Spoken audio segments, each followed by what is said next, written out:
யாருக்கு அல்லாஹ் நன்மையை நாடுகிறானோ சோதிப்பான், அவ்வளவுதான்.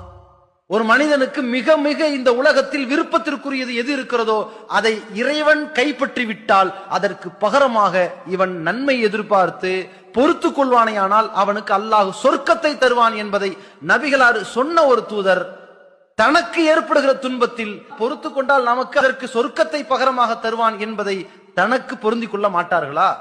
யோசிச்சு பாருங்க.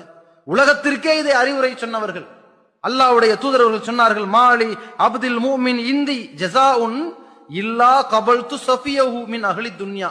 ஒரு இறை நம்பிக்கையாளர்களுக்கு நான் வழங்குகிற கூலி எப்படி இருக்கும் தெரியுமா? அல்லாஹ் சொல்கிறானாம், அவனுக்கு விருப்பத்திற்குரிய ஒன்றை இந்த உலகத்தில் இருந்து நான் பறித்து கொண்டால், கைப்பற்றி கொண்டால், சும்மஹ்தஸபஹு, அவன் அந்த நேரத்தில் நன்மையை நாடி பொறுத்து கொள்வானேயானால் இல்லல் ஜன்னா, அவனுக்கு சொர்க்கத்தை தவிர வேறு எந்த கூலியும் நான் தரல. நமக்கு